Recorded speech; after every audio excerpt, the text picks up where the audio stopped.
All right, so anytime I'm kind of assessing your fundamentals, I always kind of go back toward the swing on the right over here because I feel like you had your best, your swing had the best geometry during this time period, and this was also the swing that you played really, really well with at Sea Island. So it produced good results as well. So in terms, I know these are, a wedge versus probably a 6 iron over here, so the posture is going to be slightly different. But a common theme for you is I tend to see um, your hands well inside your shoulders at setup, and the butt of the club gets very kind of close to the body. And when that happens, you tend to sort of flatten the shaft a lot in the backswing. Kind of the, the first move you make is you kind of move pressure really deep back into your heel this way in an effort for you to have space to be able to move your hands in. So I don't like to see you rock back into your right heel so much in the course of the backswing there. And I think just setting up a little bit more like on the right is a quick, easy fix. So if I draw a straight line down from the front of your shoulders, I like that. I like the top portion of your hand to basically touch that line, or just be a fraction inside of it. So a little bit more like on the right over here. In terms of this first parallel move, you get nice depth here. That's very similar to what you were doing over there back in that time. Very good. I actually like the fact that you're staying a little taller on the swing on the left, your most recent swing.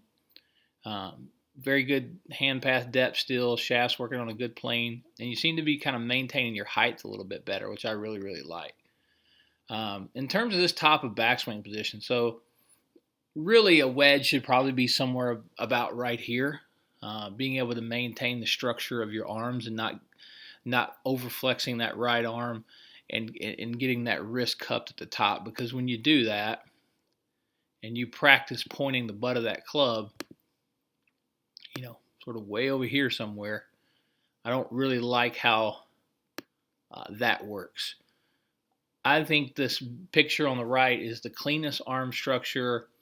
The left arm plane is right on the shoulder plane. The right arm is abducted. Wrist angles are solid, and the club face is super solid right here. Your tilts of your body are really, really good. And you can just kind of see the video on the left over here is pretty sloppy.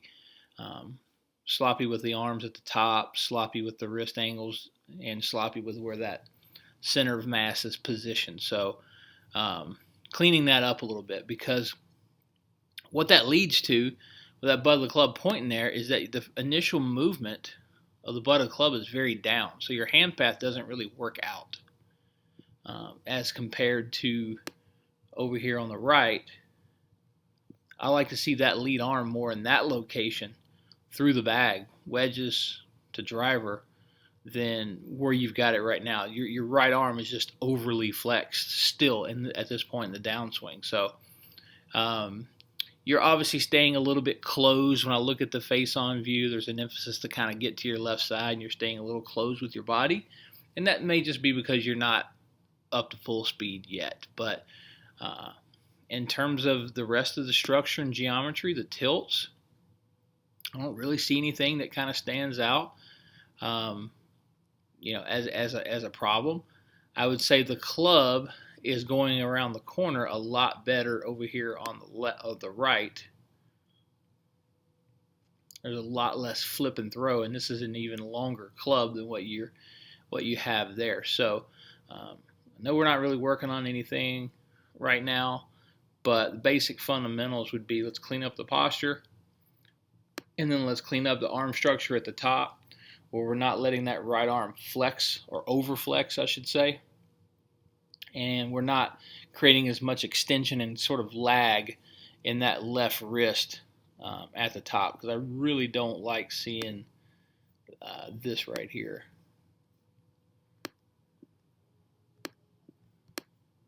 I think you get into trouble when you're a little overly kind of laggy in transition and narrow. And the more you try to lengthen that thing out and get that wrist more in extension up here, the more lag you're going to have coming down. But I like how you're moving onto that front foot. That's really nice, and that's kind of foundational in your swing. This all looks really good to me, really solid to me. So let's clean that posture up. Let's clean up that top of the backswing and get a little bit more like we have it over here on the right. And then let's get back to working 9 ball flights and really getting some feel for where that face and path is as you begin to build up speed.